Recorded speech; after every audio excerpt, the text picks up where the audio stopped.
Bonjour, savez-vous qu'il existe des moyens qui permettent d'arrêter définitivement de souffrir? Ça fait 25 ans que je me passionne pour tout ce qui touche à la guérison des douleurs physiques ou psychiques. Ça fait 13 ans que j'accompagne des patients qui souffrent. La vie m'a permis, avec ces nombreuses expériences, de me remettre en question personnellement sur le sujet de la douleur. Et c'est pourquoi j'ai matière à présenter des chroniques de l'amour retrouvé sur plusieurs épisodes. Vivre une vie sans douleur ou avec la connaissance des leviers qui permettent de s'en libérer, c'est juste extraordinaire, merveilleux.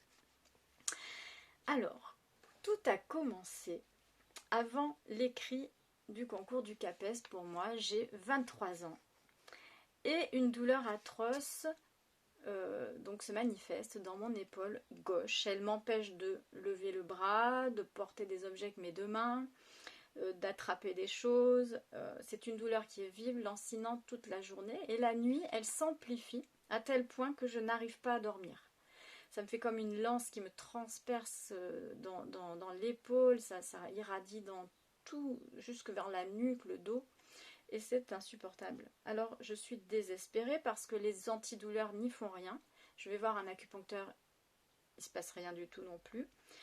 Et je vais passer le CAPES dans un mois en fait. Alors comment je vais faire si je dors pas de la nuit? Vraiment là, je suis terrorisée à cette idée.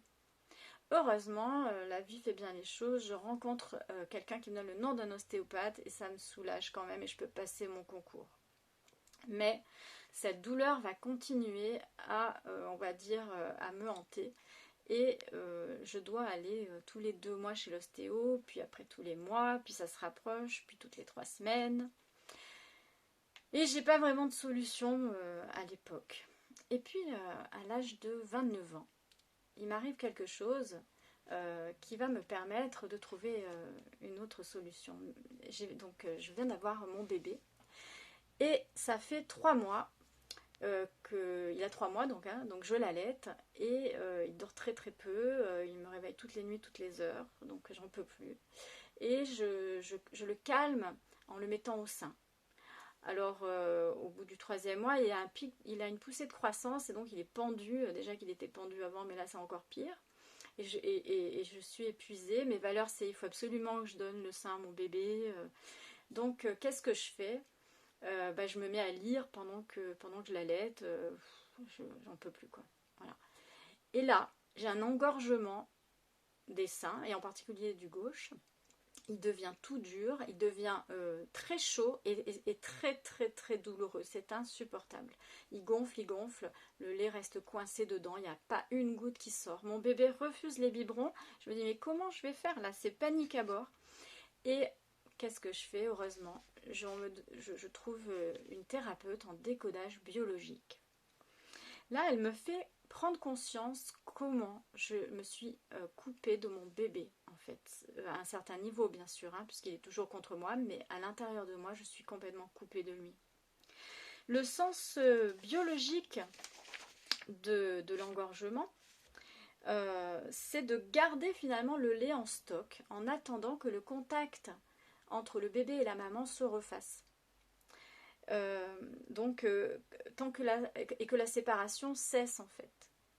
Donc j'ai pris conscience que je n'étais plus en relation avec mon bébé et du coup qu'est-ce que j'ai fait? Eh bien je me suis décidée à me mettre vraiment confortablement sur un lit avec des coussins, avec vraiment la décision intérieure de profiter de cet instant. Alors, bien sûr je lisais plus, hein, j'étais vraiment avec lui. Et là, vous serez vraiment peut-être surpris de savoir que le lait est revenu immédiatement. Il m'a vidé le sein, et alors que vraiment les médecins me parlaient d'arrêter. Hein. Et puis tout est rentré dans l'ordre. Donc c'était extraordinaire. Alors là, j'ai vraiment eu envie de continuer dans cette voie. C'est pour ça que vraiment je me suis inscrite à une école de décodage biologique pour me former, puisque je me formais déjà à l'époque, bien qu'étant professeur, mais j'avais la passion de tout ça, comme je vous l'ai dit, de ce qui libère les gens. Et là, donc, eh bien, au fil des exercices que je fais pendant 4 ans, ça s'améliore. Je libère de nombreuses souffrances physiques et psychiques. Mais bon, il y a quand même encore un peu cette épaule gauche qui me fait mal. Alors je vais vous raconter encore une petite anecdote sur mon épaule gauche. Donc je vais voir une thérapeute parce que bon, ça s'était espacé quand même, hein. J'allais voir de moins en moins l'ostéo, mais quand même. Alors ma thérapeute me dit, écoute, fais ce geste, le geste que tu peux pas faire, c'est quoi? Alors je lui dis, bah, c'est ce geste-là où je monte le bras comme ça. Et bon, elle me dit, bah fais-le. Je dis, mais ça fait mal. Alors je le fais quand même. Et puis là, je me rends compte que c'est le geste. Ce geste me fait penser, moi, hein, je dis pas à quelqu'un d'autre, mais moi, ça me fait penser à Hitler et à la dictature. Et là, je me dis, ah, mais ça me fait penser, de suite, ça me renvoie à la mémoire de moi, petite fille, avec mon père, le dictateur de la maisonnée, qui frappe, qui hurle, qui frappe physiquement, psychiquement, hein. Et vraiment, je me rends compte à quel point ça me rappelle que je déteste donner des ordres. Et dans mon métier, je fais ça toute la journée, puisque je suis professeure de physique-chimie à l'époque.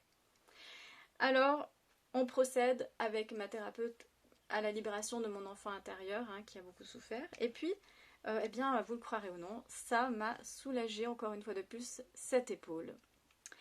Et puis au fil des années, ben, ça s'est de plus en plus amélioré jusqu'à ce que je n'ai plus du tout mal aux épaules.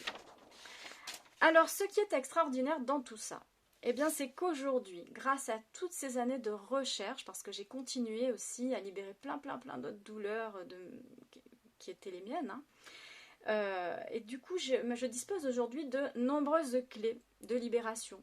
Alors voilà, j'ai décidé de les partager en plusieurs vidéos. Et si ça t'intéresse, ben tu peux, et que tu as envie de recevoir, ça sera des chroniques de l'amour retrouvé, hein, donc en plusieurs petites vidéos. Ce sera des histoires des histoires vraies de mes patients ou patientes qui ont pu se libérer de leur douleur. Et donc, si ça t'intéresse, tu peux donc t'abonner, hein, sur ma chaîne. Et puis, bien sûr, si cette vidéo t'a plu, appuie sur le pouce en haut. Voilà. Je te dis à bientôt pour une nouvelle chronique.